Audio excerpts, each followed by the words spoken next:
Hi, folks. Welcome to another episode of Know Your Foe for the Baltimore Ravens, and this episode about the Indianapolis Colts. Still hard for me not to say Baltimore Colts after all these years. Joined by Kevin Bowen. How you doing, Kevin? Of 1070 The Fan in Indianapolis. Doing great, Kent. Excited for Sunday, and I appreciate you having me I on. appreciate you coming on short notice, Kevin. Thanks a lot. Your thoughts about the Colts off season for starters, their biggest acquisitions to start with, and then the draft. Yeah, I would say certainly much more of a win-now approach from the Colts. They were not happy with their quarterback play last season. Their passing offense was in the basement of the NFL. So Frank Reich's familiarity with Phillip Rivers was a huge part of that marriage happening. It's just a one-year contract officially, but they really think it'll be a two-year sort of relationship. So, again, a little bit more of a just – I would say more the efficiency of the passing game, the completion percentage numbers, the yards per attempt numbers were not very high last year, so that's why Rivers was brought in. DeForest Buckner, a big trade, 13th overall pick given up for him. The Colts play this Tampa 2 scheme, and for any of your listeners that know what that scheme is all about, having a three technique that can be disruptive is an absolute must. It's probably the most important position, really, in that defense, and that's where Buckner comes in and fills that role and has really been very impactful in the first 7 games. So those were the two big moves. A couple skill guys early in the draft, Michael Pittman, Jonathan Taylor, have not shown up as much as, fans or I think even the team would have liked so far, but there's both big factors just playing time wise. Julian Blackmon, a third-round safety, has come in and really played a whole lot with Malik Hooker tearing his Achilles back at safety. And then lastly, probably the other name, I guess the other two names I'd mentioned, kind of prove-it deals. Xavier Rhodes at corner, Trey Burton at tight end, both one-year contracts. Both were cut from their previous teams with multiple years still left on their deals. And Rhodes has been outstanding, struggled week 1, but has been really good since then, looking like kind of the Pro Bowler that he used to be. And then Trey Burton, big factor in the red zone, think a kind of hybrid, gadgety tight end type. He's been key as well. And it's helped this team kind of be a little bit better in the red zone where they started the year really poorly in that area. Okay, very good. So that's a great recap of the offseason. How about the developmental players on this team? And when I do that, I like to go through the year 4 guys in particular who are coming up on free agency and the year 3 guys who might be signed a year early.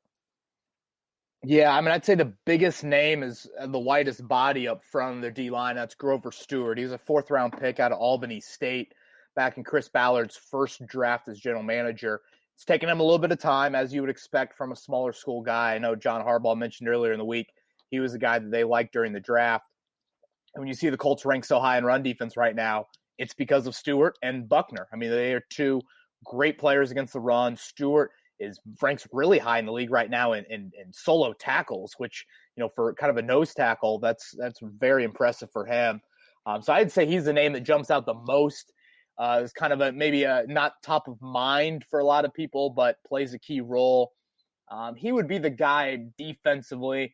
Offensively, a guy that could really play a big role Sunday. We'll see if T.Y. Hilton plays. I think he's iffy at best. Would be Zach Pascal, kind of a journeyman wideout, former undrafted wideout. He plays a whole lot of snaps, number 14, probably their best blocking wideout, but just inevitably he gets a lot of targets because he's on the field so much. So I would say those are kind of a couple of guys. Secondary-wise, I don't know how familiar people are yet with Kenny Moore, but I mean, he is he's starting to get much more, I think, national recognition, a really good slot player for this team. I think he could be involved in some potential spy packages as well. This and weekend. one of the really nice positions the Colts are in is in great cap space for 2021. I guess that really doesn't mean their quarterback is signed yet, and the Ravens are in also good cap space. But who might they look at extending early in this group? Are there some 3rd-year players who really deserve it at this point? Quentin Nelson, maybe.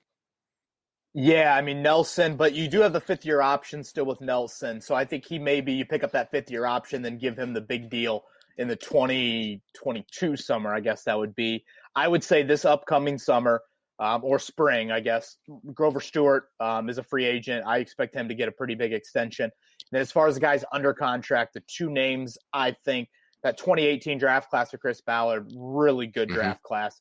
Darius Leonard as a 2nd-round pick deserves a long-term deal. and then Braden Smith, their right tackle. They thought he'd be a guard originally, kind of forced into tackle duty, 5th game of his rookie season, and he started every game since then. Really quiet kid, but a high second-round pick out of Auburn, and I think he deserves a second deal, probably before his contract is Well, up. it's always cheaper if you can do that. So if you've got cap space, as the Ravens found out, the Ravens been a long time without really having cap space, but when they had it, they got a lot of cheap deals done. It was very positive, including their defensive signal caller, Chuck Clark. So Braden Smith sounds like a great one to tie up early, with tackle depth being what it is league-wide. Oh, definitely. Yeah. And again, the continuity of their O-line has been an issue, but they've got these first-round picks and Ryan Kelly and Quentin Nelson, and then over at left tackle, Anthony Costanzo, who they just re-signed to a 2-year deal. If they can try to keep that together, that's been a huge part of the Chris Ballard rebuild. All right. Let's move on to the offense a little bit. Well, let's talk about injuries first of all. I know there's a couple of wide receivers that are injured, and a fairly long injury report for the Colts. So take us through that. Yeah, it is a little skewed with just they had a couple close contacts COVID-wise. A Stafford tested positive. It seems like they're in the clear, not the high-risk contacts that you're seeing with the Marlon Humphrey situation with those guys around him. So as we're recording this, I expect those guys to be good to go. As far as the injuries, you mentioned wideout, definitely. T.Y. Hilton with a groin injury, hasn't practiced all week. Frank Reich said he's got to practice to play, and it just looks iffy. The Colts have not gotten number 1 Pro Bowl wideout production from Hilton, but still, anyone that thinks Hilton is not a loss just they don't watch the Colts. He still gets a lot of attention from opposing defenses, and they're 1-9 as a team without Hilton in the lineup. So that is a notable loss if he doesn't play on Sunday. They've got Ashton Doolin, who's kind of more of a gadget guy. He's dealing with a knee injury at wideout, and then Marcus Johnson, who's been a big play guy recently, he showed up on the injury report Thursday. So it's the group that has been very disappointing, I would say, just with the top flight guys. Injuries have played into it. Paris Campbell was hurt early in the year. He was going to be the number 2 wideout. I mentioned Michael Pittman earlier. He's been banged up, just got back last week. So that wideout group is just you never know what you're going to get with them. And without Hilton, I think it's a big burden to throw on some of those other guys. Okay, the Ravens extremely shorthanded, as you probably know, at cornerback. And, part of it is Baltimore being spoiled with having a great secondary these last few years.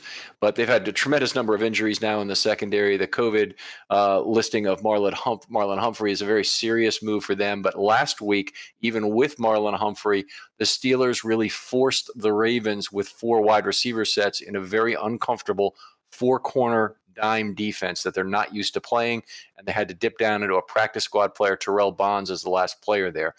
So one of my questions would be, given some of the dearth at wideout due to injury for the Colts, is it possible that they could run a similar scheme? Because it seems like Rivers is a kind of quarterback who could really take advantage of it. His heavy multiple Colts feel like they could take advantage of maybe some of the Raven linebacker, issues just from the guys not practicing this week.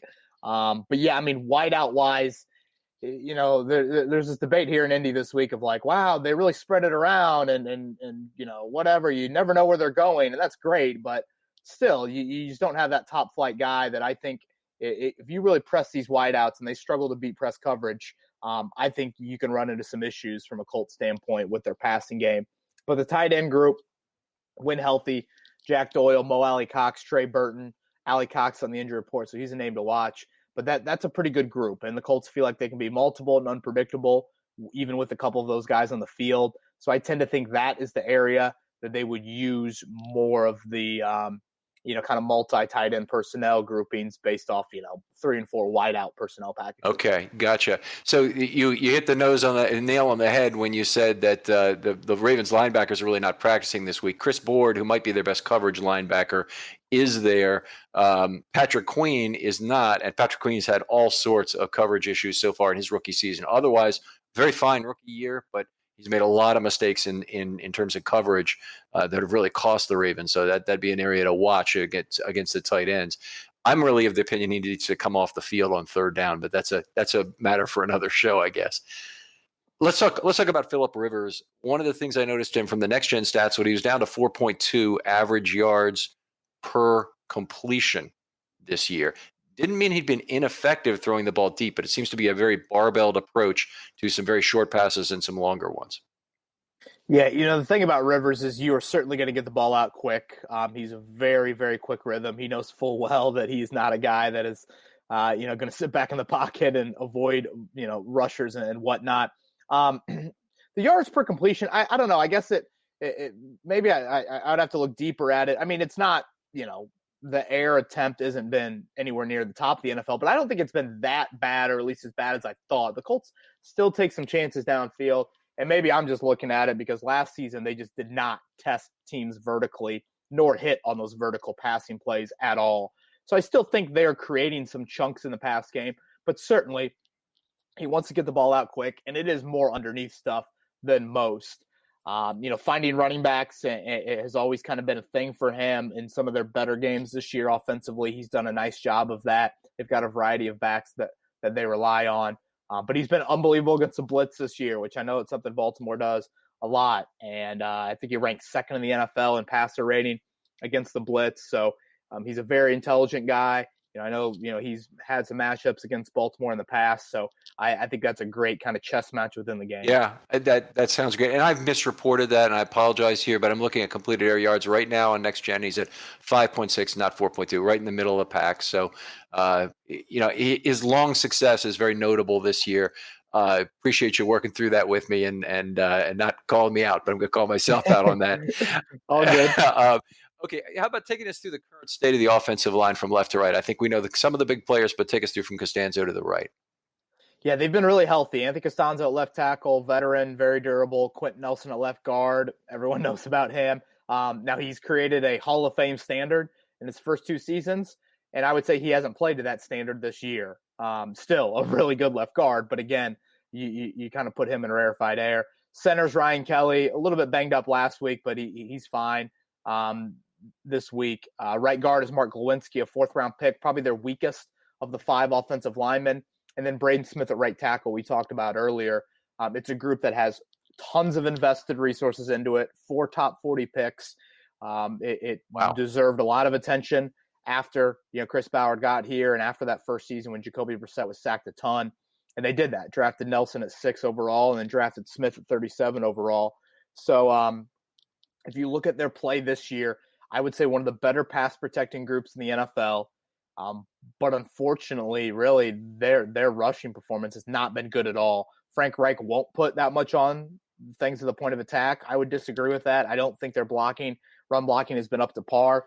Some of it isn't just necessarily losing one-on-ones. It's a little bit of miscommunication stuff, and you just can't have that, especially when you need to lean on that aspect of your offense.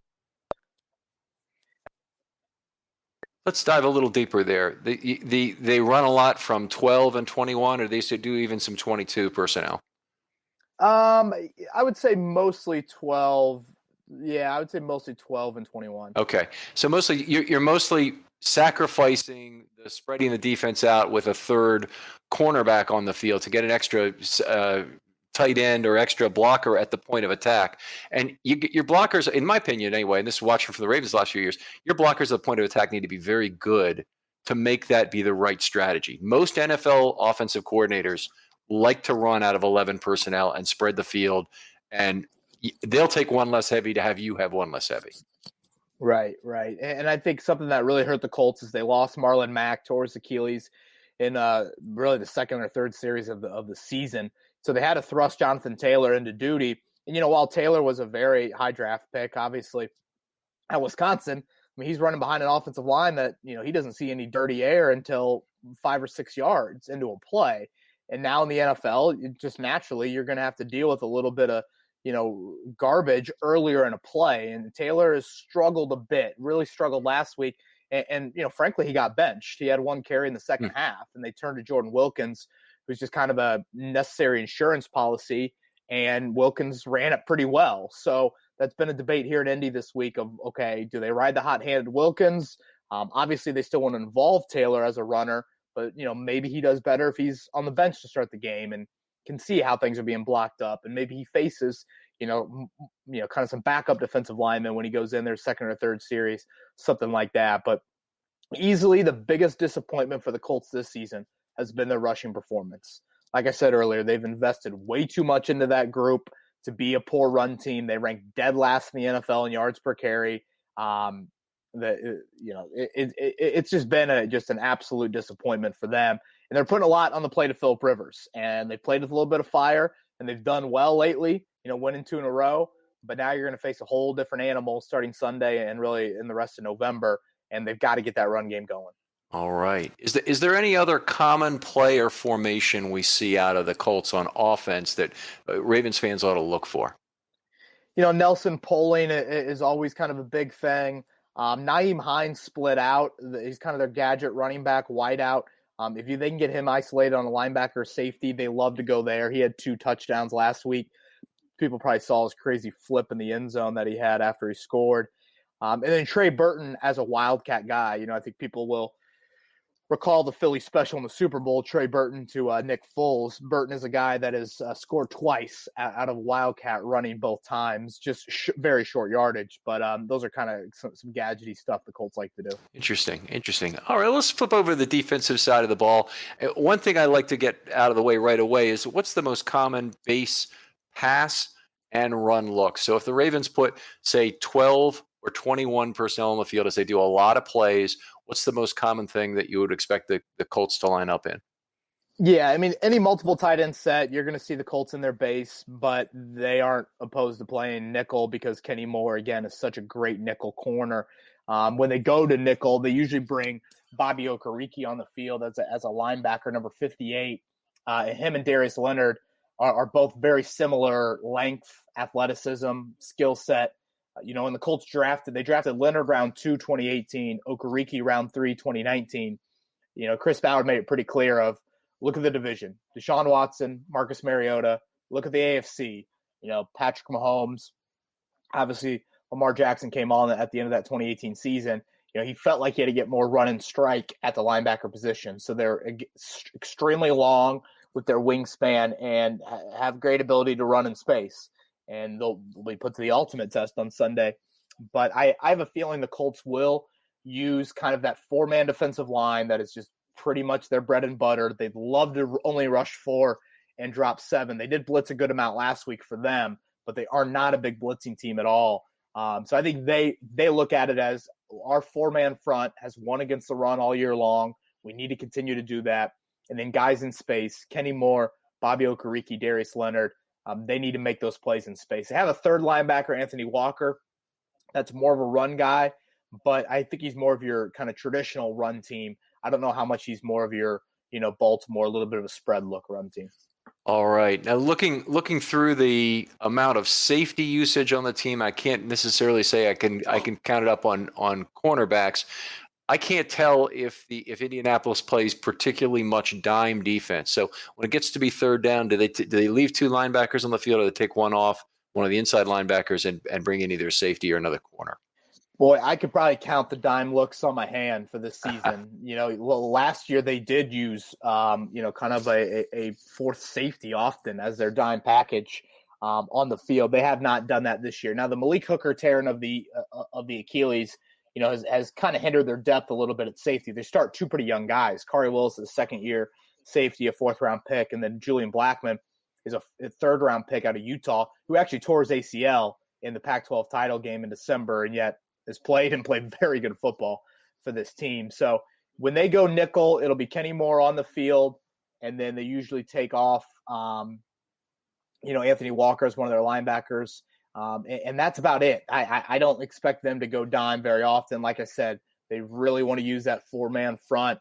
They change up a little bit of their D-line group when they go into third down situations, but I have not seen them involve a 6th defensive back hardly at all this year. All right. That's definitely the antithesis of the Ravens, who like to scheme in everybody into their pass rush and get as many defensive backs as possible on the field. So that's very different from how the Ravens do it. Okay, you mentioned the 4-man pass rush. Do they do much in terms of scheme at all, in terms of stunting, simulated pressures, in terms of dropping people from the line of scrimmage, or any other, blitzes from off the line of scrimmage? And I know a lot of people call blitzes like 5+, but I'm really talking about there's 4-man rushes and there's 4-man rushes. If you drop somebody and then you blitz somebody else to zone blitz or overload, How much of scheme do we see in the Indianapolis defensive playbook? Yeah, you're going to see a lot of twists and stunts up front. That's probably their bread and butter. Like I said earlier, they're not a heavy blitzing team. Now, Leonard blitzed. He was back in the lineup last week. He had missed about 2.5 games. He did get after Matthew Stafford a couple times, had a huge strip sack midway through the third quarter that really kind of changed the game. So you'll see him occasionally. Kenny Moore will blitz from the slot on occasion as well. Some zone blitzing, but again, not a whole lot.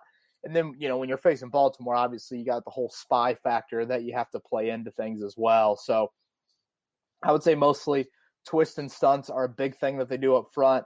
They're very key on, again, which, seems common sense, but, trying to isolate their best rushers against, your weakest guys. So I would expect, it looks like Baltimore's got an injury at right guard, DeForest Buckner being over that right guard a lot, the change at left tackle with Ronnie Stanley out. I would assume kind of that Justin Houston power rush is maybe what you see over there a little bit more. So they don't have great individual speed at all with their pass rush. Kamoko Ture is their best speed rusher. He's been out since last October with an ankle injury. He's starting to practice. I don't think he'll play on Sunday, but we'll see. He's kind of iffy. If he makes his debut, he's not going to be out there a whole lot, but he's their best speed rusher. They just don't have a great bend edge guy that's really going to disrupt things. Okay, so I'm noticing that Danico Autry has gotten a fair number of snaps on the edge so far, and that is certainly a journeyman name in the NFL at this point. Yeah, Autry was a 2018 signing from Oakland and really played pretty good football for the Colts that first year as more of a kind of hybrid, edge guy on early downs, interior guy. And he's played a little bit more out on the edge. Again, early downs this year, slides interior-wise on third down. But the Colts just don't, I think, feel totally comfortable with that other edge spot. Al-Qadim Muhammad, number 97, is a really high-effort guy. But Ben Banogu, a second-round pick out of TCU last year, hasn't shown a lot of pop yet. So opposite Justin Houston, they're kind of mixes and match. And Tyquan Lewis is a versatile guy that can play inside or out. He's really come on in the past couple of weeks. All right. That'll be interesting. Obviously, those edge defenders have to be very much on their toes in terms of being left unblocked as well. Do you think either of them, either Houston or Autry or whoever it may be on early downs, may be up to the requirement to make that read or maybe have it forced upon them with some gap exchanges? Yeah, I would say Autry's probably the more undisciplined of the two. So I would just say kind of attacking him. But if there's one thing about Matt Eberflus's defense, it's a very stringent defense on we're going to be pretty simple, but we sure as hell are going to know what we're doing, and we have to. He stresses alignment, assignment, keys so often, and I know that's very coaching cliche, but I think you ask anybody who prepares for the Colts offense or the Colts defense, and they'll say, they don't keep you up at night on a Tuesday with, exotic looks and things like that, but they're just very sound. So, the discipline nature obviously comes into play a whole lot against Baltimore. Having said that, they had a walkthrough yesterday, due to COVID, and they're going to practice a little bit today. But, how much can you replicate this offense in practice? We're going to have to see on Sunday. All right. Yeah, I think that'll be one of the interesting things. Obviously, the Colts have had one of the best rushing defenses in the NFL this year, right? They're allowing something like 66 yards per game. Yeah, outstanding run defense. But again, we know full well this is not your average run team, just strictly with how they look, let alone, the type of production that they produce. But I think internally the Colts feel good just because, again, they have these defensive principles that are so stringent on, being disciplined. And then also what I mentioned earlier about the linebackers, they really want them to play well in space, and this is a big game for that. Right. Now, you've probably been a Colts fan for a long time. Did you grow up in Indianapolis? I did. Yeah. Yep. Okay. So you probably remember the 2006 playoff game, which is still sticking in the Ravens fans' craw, and some of the other games of that era, frankly, where the Ravens had a top flight rushing attack, but still had a very difficult time imposing that on the Colts, because they just, for whatever reason, knew how to do a little run blitzing and the other things to make up for the fact that they were a little smallish. relative to the Ravens line, but always were able to seem to be imposing their defensive will and forcing the Ravens to the air in those games. I'm bothered by that. I wonder how much of that is like a holdover, perhaps from coaching that might have stayed with the Colts for all these years. Yeah, I mean, they're certainly trying to play the Tampa 2 defense. Now, I'll say they're a little bigger than they were back then. I mean, they were really small back then. I mean, that 2006 run, the Colts won the Super Bowl that year. If you look at Peyton Manning's numbers, really starting with the Baltimore game, I mean, he was not good against Baltimore at all. Mm-hmm. And yet Adam Vinatieri makes all his kicks, and Bob Sanders is back in the lineup, and that was a huge defensive performance. And really the defense carried them throughout that playoff run. And yeah, I think 2009 as well is probably the other playoff game. That was in Indy when the Colts made a Super Bowl run again. And I think, I don't know, held Baltimore, I want to say, to under 10 points that game as well. So 20-3, yeah. Yeah, I mean, it's a similar style, Tampa too. And the Colts have been a really good run defense team under Matt Eberflus here as defensive coordinator the last 3 years. They aren't a great I shouldn't say they aren't a great pass defense team, but I'm a little skeptical of that. So I don't know how that plays into Sunday necessarily, but like when the schedule came out in May and this game jumped out at fans, the Green Bay game jumped out at fans that the Colts will play in a couple weeks, I think fans feel better about this game than Green Bay. I feel like they feel they're better equipped to stop the run than they are just a full-on passing game. All right. Interesting. So I kind of got us off track a little bit, but I want to go back to some other things about the defense here. In terms of rotation on the defensive line, how do the Colts handle that typically? They haven't rotated as much as I would say other teams, and partly is because DeForest Buckner and really several other guys up front really pride themselves in just great stamina and playing a whole lot. I'd say several of those guys are around 70%, north of 70% snap counts for a given game, and they've rested some fourth quarters this year. 2 games in 5 days for the Colts. I don't know if that plays into anything. They'll play on Thursday. Do you try and scale that back a little bit? I mean, that's a really fine line to be playing. Sure. But still, that could be in the back of some of their minds. So a little bit of rotation, but I think largely they've been disappointed by their second unit outside of Tyquan Lewis. So you wonder just how much trust, how much faith you have in them, considering the challenge that you're facing. Okay, very good. In terms of the linebackers, and we talked about them a little bit earlier, but has there been any effort to platoon? I'm a big fan of platoon linebacking, just to say this, because I think that you can get a lot cheaper and often better result by having 2 or 3 guys who are each specialists share a position. Do they have anything like that going on? I mean, not a whole lot. I mentioned earlier, first off, Darius Leonard isn't coming off the field. He's playing every snap. The other linebacker spot is typically either Bobby Okereke or Anthony Walker. Walker's suits are better for rundowns. Again, more of kind of, in between the tackle running. Okereke's much more of a rangy guy that is pretty good in coverage. But the issue you run into, I think, lately is Colts have just decided, and they haven't played a ton of pass-happy teams, they've just decided to play Okereke a whole lot more. He's probably out-snapping Walker 2-1. And I would say Walker, of those snaps he's on the field, it's probably a lot of base. I mean, again, I don't think he plays a lot of 2 linebacker, if really at all. I'd probably have to dive into that a little bit more. But for the most part on Sunday, I'd expect 53 Leonard, 58 Okereke to be on the field a whole lot, maybe 54 Walker in the base, but I don't look for him to play too much when you go to your nickel. Okay. All right. If there's not a sharp differentiation, often teams don't do it. And then you already mentioned they don't go to the dime a lot, which is usually one of the other quote-unquote platoon linebackers that you would have in there. Okay, that's interesting. Let's go to the secondary. Talk us through who's out there in the base 5 for the Colts. Yeah, so their outside corners will probably be Kenny Moore and Xavier Rhodes. Moore is a 5'9" corner that is just plays. He's maybe the best pound-for-pound player the Colts have, honestly. Great tackler in space, much more of a nickel corner, but he's just so reliable. You got to have him outside.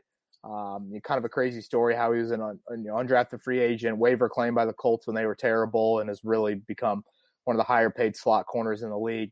So when he comes on, or when they go nickel, Rock Yassin, early second-round pick from last year, he comes on the field.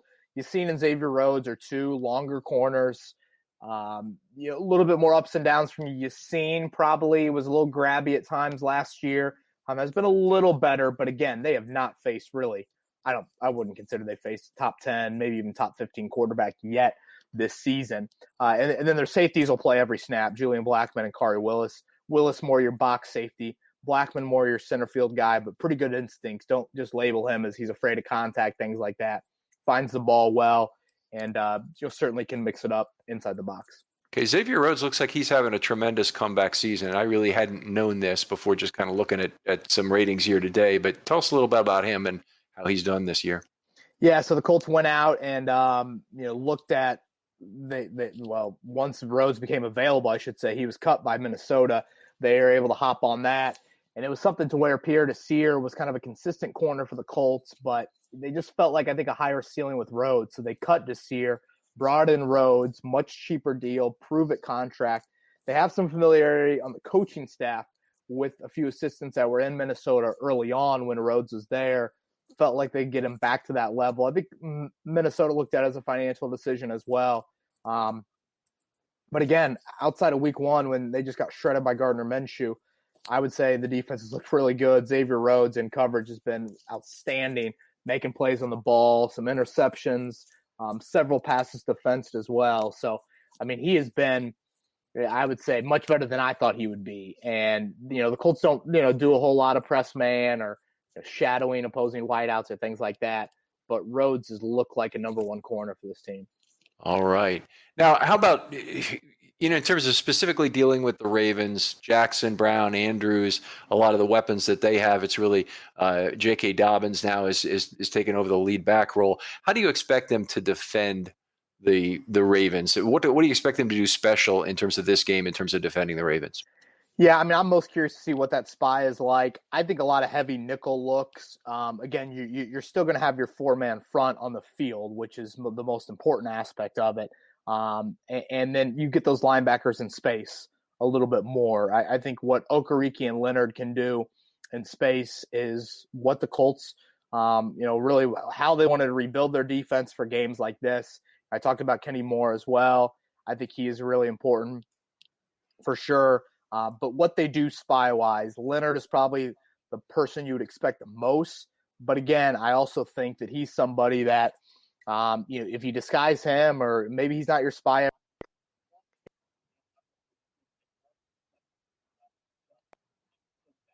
What I'm curious about with this matchup. Okay. That's great. Have they played a lot of speed so far in 2020? No. I mean, and this full well. Obviously, no one falls into the Jackson category of speed, but no, I mean they haven't. They've struggled a little bit with mobile quarterbacks. Darnold got out of the pocket a bit. Burrow as well. Baker Mayfield hurt him on a lot of bootlegs early in that game, but no, nothing like Leonard. They don't play Watson until the end of the season, playing twice in 3 weeks. So, I think this is just the ultimate challenge, just schematically, and then also, with what Jackson can do. So I think it'll be a great test, and I know fans are really, really looking forward to this because, the Colts have played by far the easiest schedule in the NFL. There's 13 teams right now in the league that have a positive point differential. The Colts haven't played one of them yet, so they've kind of beaten up on the, it's unfair to call it kind of a soft non-conference college basketball schedule because the NFL is much more parity, but they've kind of had that. And now you get some, real January tests. All right. Now, how about you go out on a limb and give us one player on the Colts you think matches up really well against the Ravens? Oh, man, that's a good one. I would say if healthy, I'll go with Mo Alley Cox, kind of their big body tight end, really big guy, former forward for VCU in his basketball days in college, and then his transition to the NFL. A little bit banged up, but I just look at the linebacker issue right now with the Ravens and think, okay, Colts love to use their tight ends. Doyle had a touchdown. Burton had a touchdown last week. Alley Cox made some big catches early on. I would say he's a guy offensively that, especially if T.Y. Hilton's out, could really be a factor. All right. Outstanding. Well, Kevin, thanks for joining us. Thanks so much for doing this on short notice especially. But where can folks find your work? Give them your Twitter handle, any other plugs you'd like to do. Yeah, it's a K Bowen, Bowen 1070 on Twitter. So you can find me there. Same on Instagram. And then 1075thefan.com is where all my written work is, and got a podcast as well called Kevin's Corner. All right. That sounds great. Folks, look out on Film Study Baltimore. All the usual articles will be out there this week, as well as the normal podcasts you're used to. Thanks for joining us, and we'll talk to you next time on Film Study.